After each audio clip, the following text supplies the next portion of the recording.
All right, it's Piatt Picks. I'm Anthony Piatt, and that's Miguel Iterati. We've got 2 BETUS locks this week. We've been on a great run. Quiet week last week, our 1 pick hit.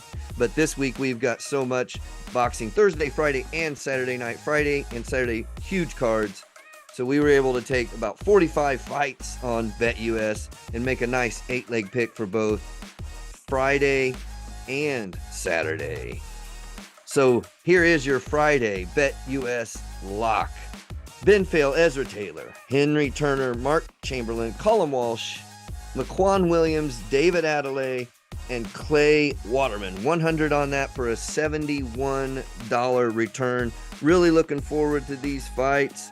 The closest fight on there is Clay Waterman, and I'm not worried about Clay getting the job done for us. He's a minus 600, 10-0 with 8 knockouts, facing Kinman Evans, 10-0 with 3 knockouts. So lock this one in, folks. That's a minus 600. Everything else is even chalkier than that. 100 makes you 71.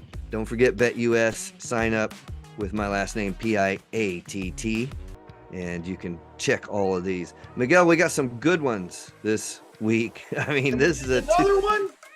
Yeah, we're getting another one. We're getting one for Saturday as well. Yeah. So, hey, I did mention that I was going to start bringing the fact that I skipped some of these and see if they don't happen to hit. So we've done dog watches in the past where we're watching a guy maybe. We've done dog picks where we definitely pick a guy. What I'm going to do here is I'm going to say, so that Clay Waterman is sort of a cornerstone to that Friday night lock. Now he's a minus 600. We look at another minus 600, Ahmed Albiali. That one we did not put on there. And this is part of what we've talked about in the past, where picking these 8 legs has a lot to do with avoiding those dog watches that might hit, those dogs that might pull it out or give us some trouble. So Ahmed Albiali is 22-1, 18 knockouts. His one loss was a knockout to Jean Pascal. Now his opponent, Rodolfo Gomez, 14-6-3, 10 knockouts. I just, something about this one with the experience of both of these guys and the way it looked. Ahmed not having fought a lot of really strong opponents either. It's just one I wanted to avoid on this Friday night lock. We're also going to avoid a fighter I love to watch. Guillermo Rigondeaux is fighting, and as much as I like Guillermo at 21-3, 1 knockout, only 14 knockouts out of those 21, he's getting up there a little bit at 42 years of age, especially for a smaller guy. Miguel, you've pointed out in the past, speed and things fade the smaller guys first. But look, he's lost 2 out of his last 3. Jonriel Casimiro, Vincent Astrolabio. He beat Jesus Martinez Jesus has a 33-17 record. Knocked him out in the first round. That was his last fight. Now he's fighting an undefeated Charlie Clemente Andino. And, it just, there's some unknowns there that I want to avoid with this fella. Yes, he hasn't fought the greatest competition yet, which helps that undefeated record, of course. And I think Guillermo will get it done.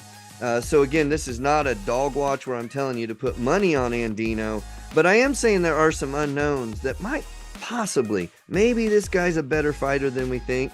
And maybe at 42 years of age, Rigondeaux's seen his better days. So that's kind of my Friday picks and why I did that. Miguel, I know you got a chance to look at some of these ahead of time. Any thoughts on, obviously the star here being Rigondeaux, but any on the rest of the card as well, be appreciated, of course, for the listeners. No, as always, the pattern makes sense. It looks like we're going to have fun, following boxing all weekend. Yeah. So that's cool. And, Rigondeaux, this is one of those things where boxing really has to somehow figure out a way to do better. And, this guy was an amateur in Cuba And when we're talking about like a Vasil Lomachenko level amateur. This is the elite of the elite, a 2-time gold medalist. And you're right. 165-5 in his amateur career. 165-5, no joke, and 2-time gold medalist, as you say. And the bottom line is he was already faltering in his boxing pro career, in terms of getting the big fights, landing the big fights. He finally got a chance with Lomachenko, to face Lomachenko, and Lomachenko was too big for him. So even if the skill was sort of in the same ballpark, he was just too big, and Lomachenko at times looked like he was faster and fresher and even more skilled at times. He had Guillermo's countering figured out, so Guillermo didn't get close much.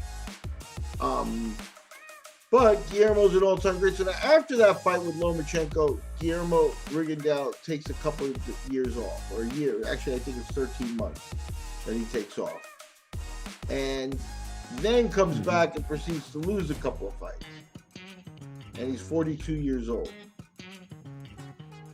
Yeah, you might actually, if somebody's a wild man and wants to put a little bit of money on the underdog here, you may find that this is one of those cases. The other part about Rigondeaux is that Rigondeaux always fought with a lot of emotion.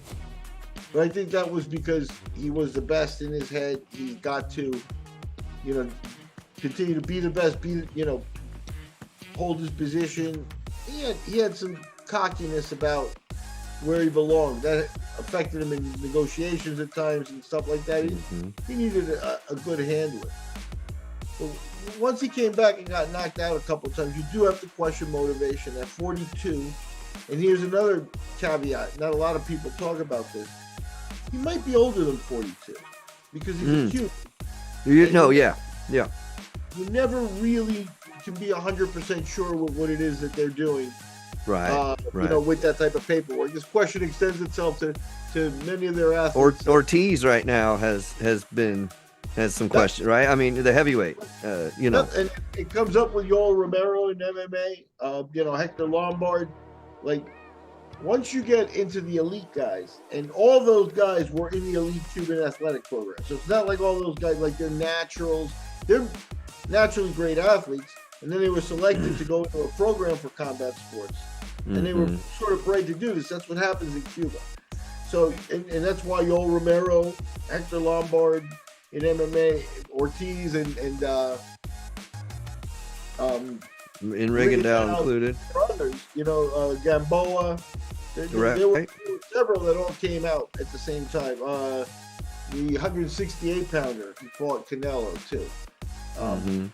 And they all had the exact same birthday. But no, that's what But when they go into those programs, then you're into, they're representing the country in amateur trips. At least, the very least, they're going to Russia and, countries that they're related to and things like that.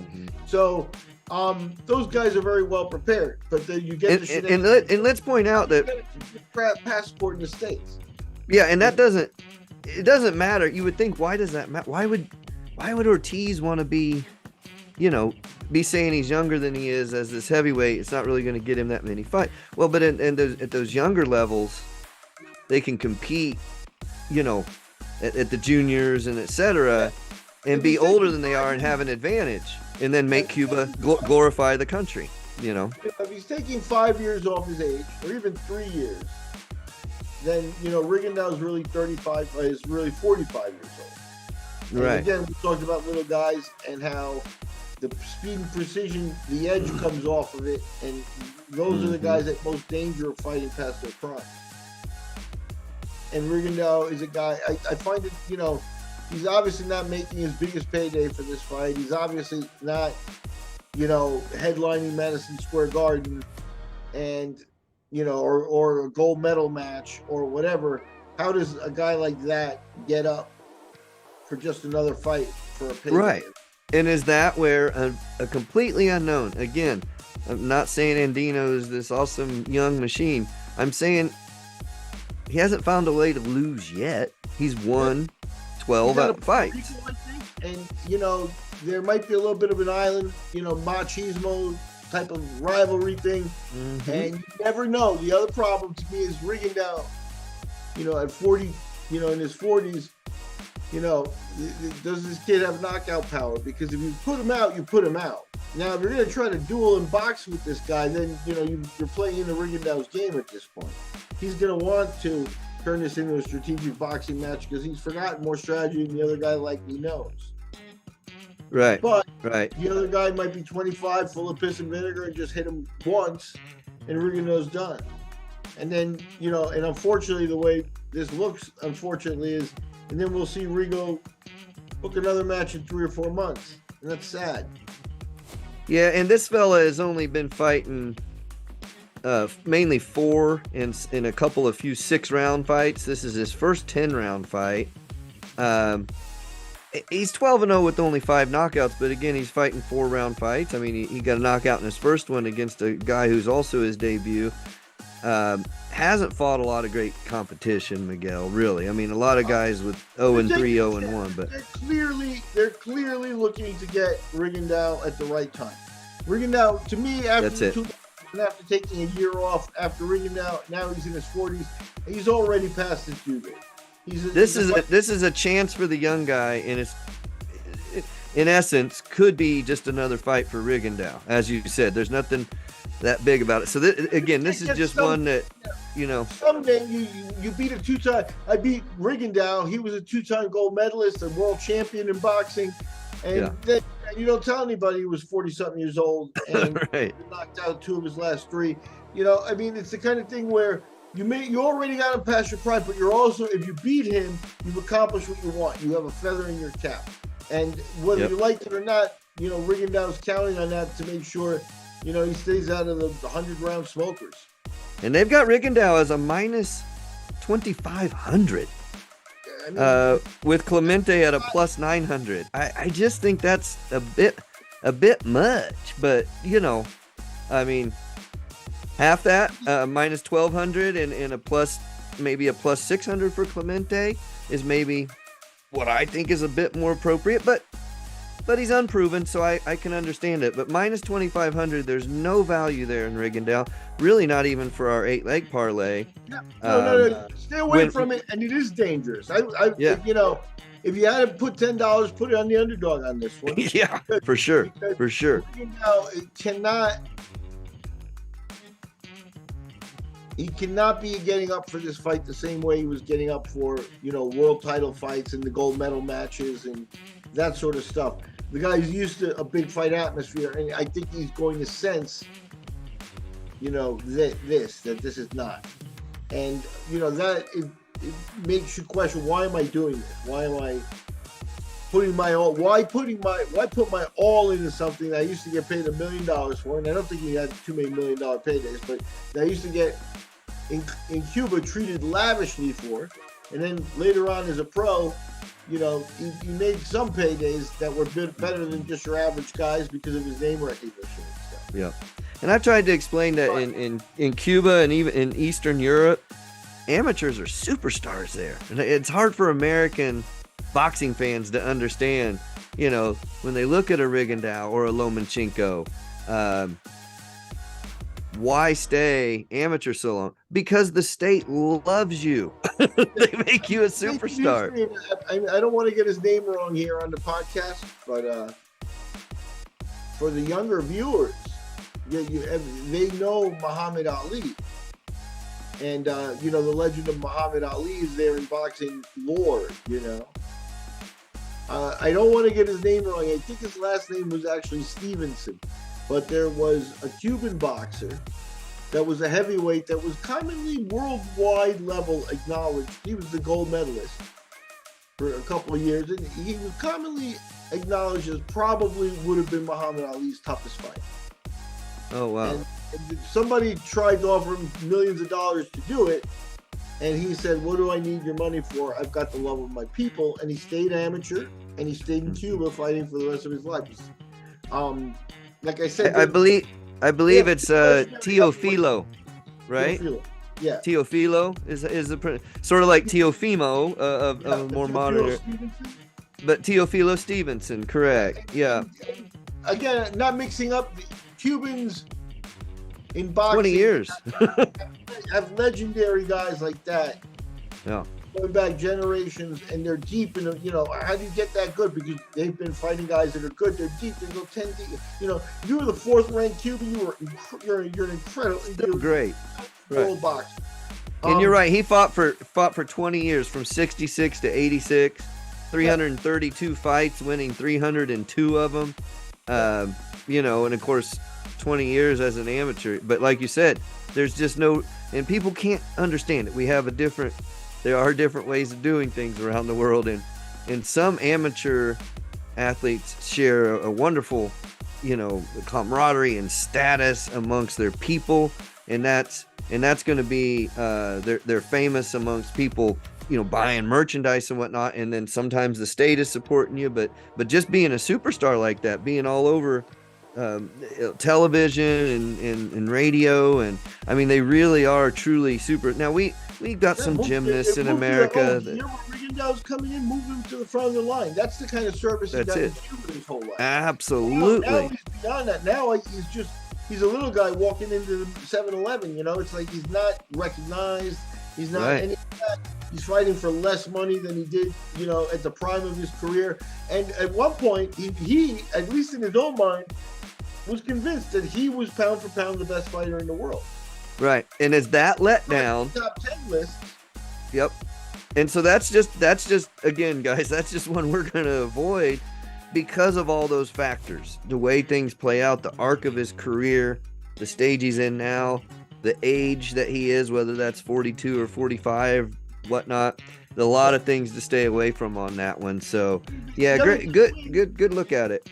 If the other kid wins, make a mental note, and let's see what he looks like in his next performance. Is there another step up? Are they going to keep the competition level like this? At least, recognizable opponents that are known and things like that. And then what he does with them. So even after a big win here, you want to make a note. I don't know if you could commit to him as a out of this world prospect for beating a 42-year-old Rigondeaux.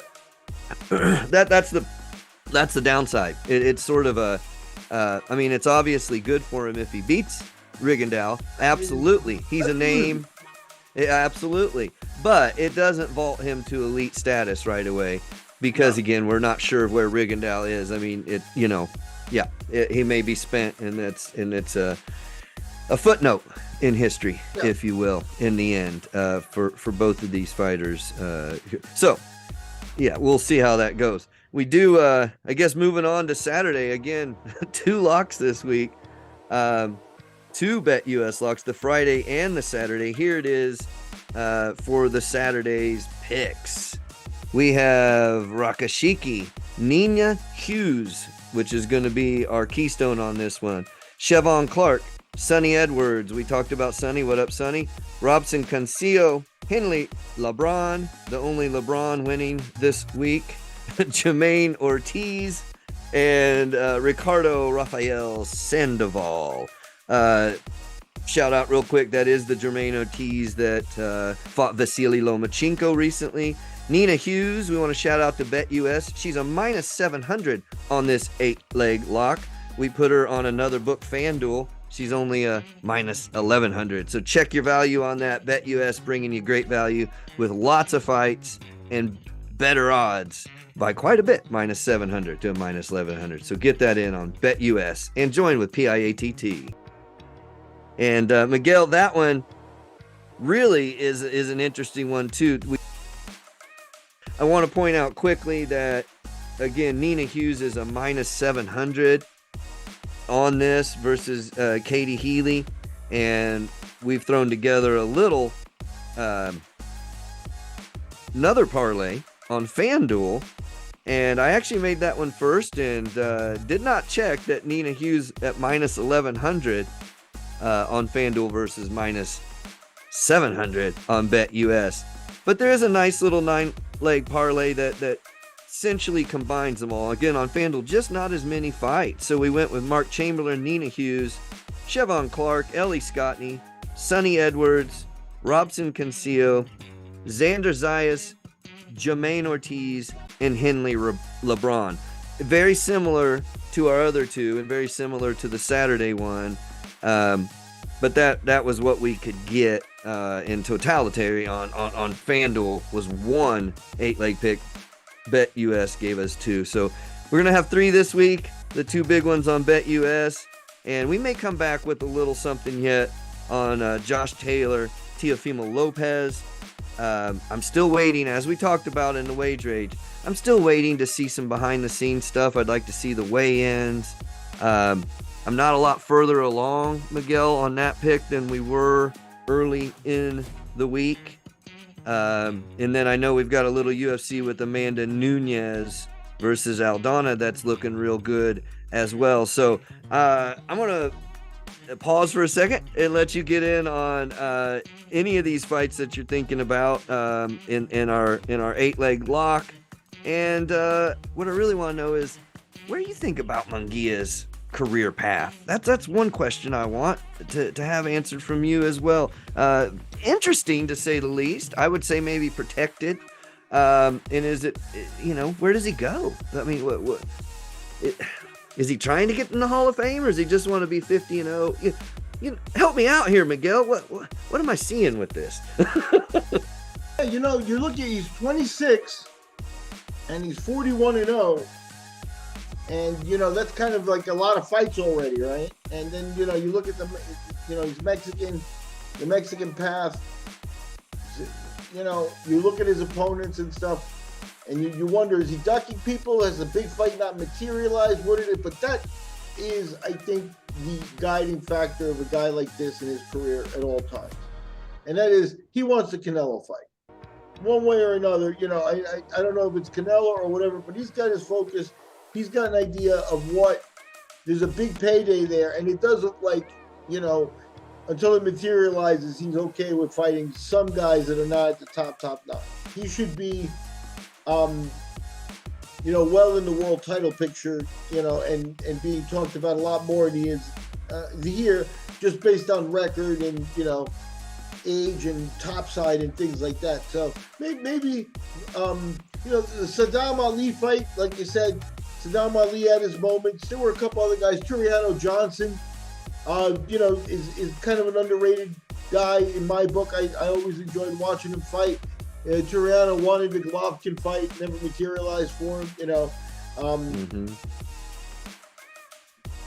So, but it's Turiano Johnson. He didn't fight Golovkin. You know what I mean? It's like right, and that's the same. Yeah, that's the same thing here. Right. And the same thing with Saddam Ali. Saddam Ali's a good little fighter, but I think that there is a little bit there is a level above him in these weight classes. That's right. So we'll see. I think he's looking. He's got to be positioning himself for one big fight, whatever it is that he's aiming for. Probably Canelo, and then to that means he's got to stay undefeated. So that's how I see it. The guy that just trudging along in his career at 26, still thinking he's young and has all the time in the world, but he's already wasted a few years. He's not 22 anymore. He's 26. It's very different, So he's already wasted years in competition. I'm not clear if he's better than and just hanging out here, or if he really is going to be a threat at the next to the top guy. Right. We talk about 26 being that age where your muscles, really mature and whatnot, and so maybe he's ready. I mean, maybe he's coming into his prime. But at a certain point, if Canelo's the goal, you might wait yourself out of the game.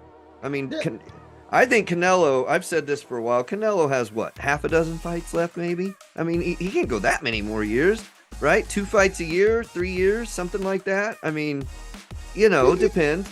It depends. Sometimes, Pacquiao lasted a lot longer, and that might be, a comparison for him. He'll come back and do 1 fight a year for, Oh, sure. But is that going to be, if he's only doing 1 fight a year, is it going to be Munguia, who hasn't really earned the spot? You know what I mean? At some point, he's going to have to step up. Bivol's available. Bivol said he'd come down, and, maybe Munguia's got one more move up. I don't know exactly how, that goes, but there are there are guys that he needs to be looking at. He's come up a long way. That's what I do remember, because and that's the one thing. When he fought Saddam Ali, that was at super welter, and so now you're talking about middle, and then you got super middle. They're starting to get bigger.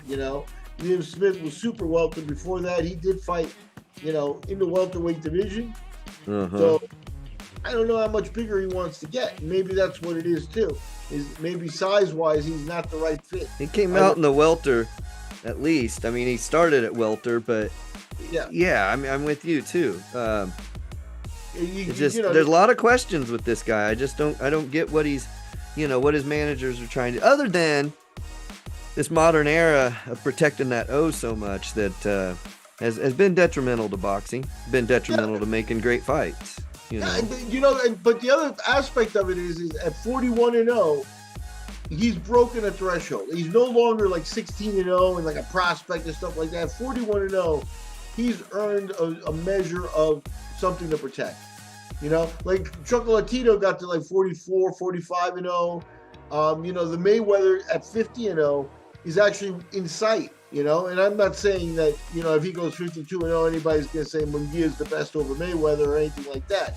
But when you're talking about records, maybe that's what's become important to him now, is just keeping the O and being as prolific as possible. So he can because he could do, 15 more fights and 55, 56-0.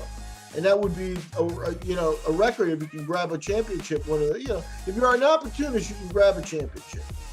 And I think he's got the, I know he had some sort of intercontinental, but he did have the welter for a while, I think. Let's see, the Latino super welter, and then he got the WBO world super welter. And he held that super welter belt for, looks like about 5-6 fights. And now, for some reason, out of welter, he moved up, I guess.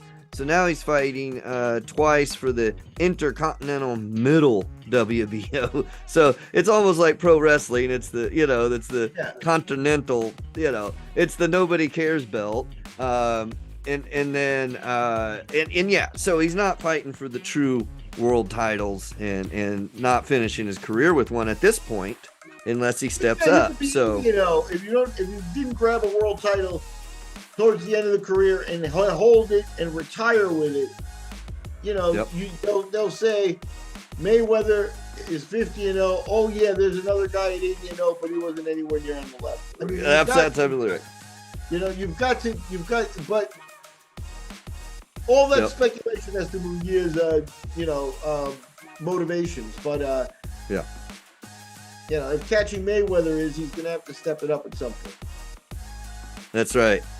So, for me, that wraps that one. And the only thing I have left is to say, I was a little coy with Teofimo Lopez and Josh Taylor. I will say Josh Taylor by decision. That's where I like right now. And I'm going to watch more, and maybe we'll come out. We'll at least get it out on our socials, what our last minute pick is, if there's any knockout picks or anything. But really, I think Josh Taylor wins this one by decision. And then the only other thing we've got, Miguel, is that little bit of the UFC there with Amanda Nunes versus Irene Aldana. Nunes right now minus 350, Aldana plus 255. Nunes retained her championship, I feel like, from our talk before, but at the same time, like some of our other great champions, what's the motivation now? I don't think she wants to lose it. I think she's motivated to keep it.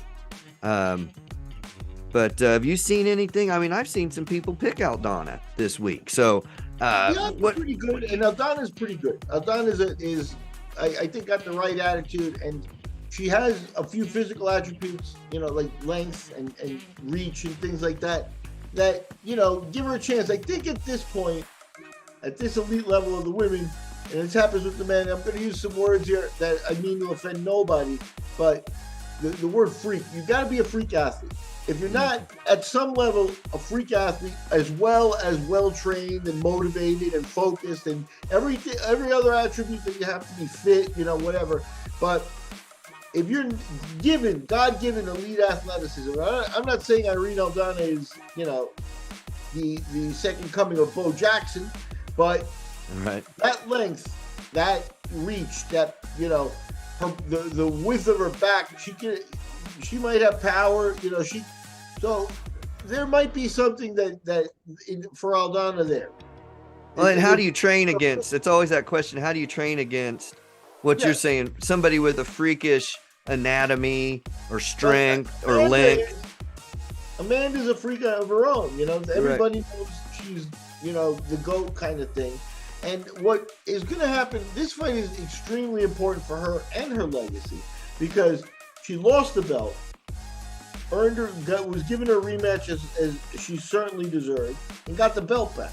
Now, she didn't get the belt back in resounding fashion, but she didn't fail in getting her belt back either. So now she can continue its business as usual. Or does she lose again and then it's another bump in the road and then that changes everything completely. So that's what makes the fight extremely important. Yeah. But that business as usual could also hurt her. She's left her training gym of ATT where she had her long run, and now she's trying to establish herself in another place. Maybe she needs just to be the focus like she is now and not in a room full of giant fighters. That's right. And maybe they can extend that for a little while, but maybe at some point, the new program falls short on the old program and she gets left out in the cold. But I think she's got the resources. I think the run at ATT, you get the gold standard there in terms of you see what you need to do. And she can, I need a strength and condition coach.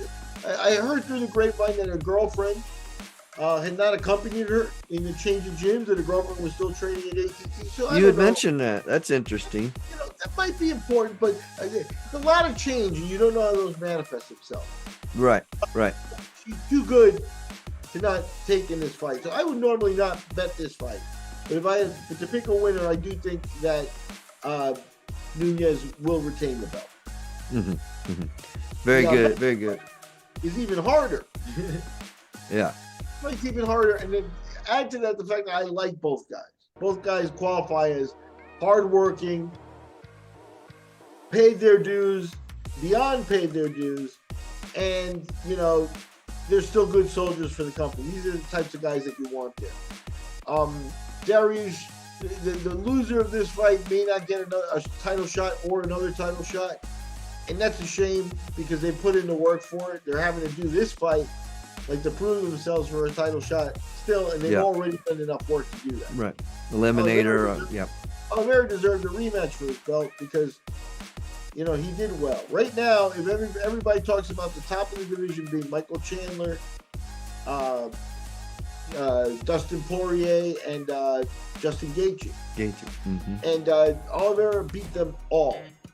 Beat them all. Submitted, So there's a situation there where he deserved a rematch. He didn't get it. So if he wins, good. He gets to try to get his belt back, and his story is continuing. But Dariush has won 8 in a row. And Dariush has been promised title fights and not gotten them and stuff. And even now, he's been like, I just want to be number one contender with a win. It's like, yeah, you want to be number one contender and then sit. No, you want that title fight, buddy. And he's a guy who's already done enough to win for that too. So the loser's going to go back to a place where they don't want to be. There's a lot at risk in this fight. I would normally stay away from this fight too, especially if it's a close fight, because I'm not really, leaning towards one or the other either way. I think that if I had to gun to my head to pick a winner, I'm going to go with Oliveira. I think he's a little bit faster, springier, a little bit more. I don't want to say fresher body, but Dariush has a little bit of a different style where he takes damage, comes forward. He actually, fights well, very well, having been hurt. He stays with the fight and stuff like that and drags you into deep waters. Oliveira is a dangerous guy to try to drag into deep waters. I have a feeling Oliveira, might finish this one.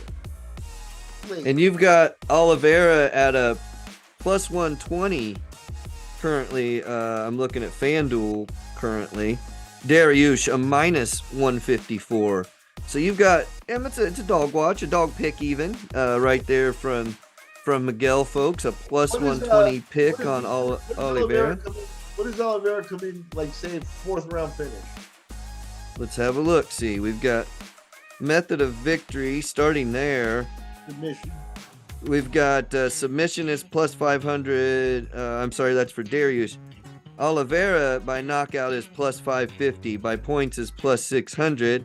Submission for Oliveira is only plus 320, which is a nice little value kick right there. That plus 320 if you think he's going to do it by submission, by the way. Well, that shows you, my point is that when Oliveira goes for a submission, he'll finish it. So submission for Oliveira, and which round did you ask about, sir? The 4th. Nope, it's a 3-round fight, not a title. Okay. Non-title fight. Well, so that's very, very difficult. And yeah, I would say it's a very difficult fight. I think Oliveira by decision. Oliveira by submission in the 3rd round is a plus 2,400. It goes 800, 1,000, and plus 2,400. So they think if they're going to get him, Oliveira's going to get him early with the submission, is what the book is saying here. And that 3rd round submission might be worth throwing a dime at. At plus 2,400. Yeah, because yes, Dariush fights well hurt, and Dariush is, just not a guy that gets put away, obviously. But I think if there's a position there, like, I trust Oliveira's technique. He's shown me enough technique in the ring that I think that, like, I don't like my chances of getting out of one of Oliveira's submissions. Right. So we've got to look at Oliveira at plus 120 money line. Look at him by submission at plus 320. And then if you want to pick the rounds, you've got some really good odds from plus 800, plus 1,000, round 3 being that plus, 2,400. Yes. Yeah. So, wow, there's some good odds and a nice little path you sent us down there to look for some good value. If you're interested, I'm going to pick Taylor for the boxing side because I do think that Teofimo's coming in with a lot of baggage. And I do too. In the fight week activities, Taylor looks a little more at ease. Like, I think there's tension around the fight and things, but Taylor looks more like all business, and Teofimo looks a little more like yeah, he's got a lot going on. So I'm going to take Taylor on that one. Agree. I'm agreeing with you on that for some of the same reasons. And I think, honestly, if there was no turmoil in Teofimo's camp and I was trying to judge it, I would probably still lean Taylor. Maybe a little less strongly than I do now.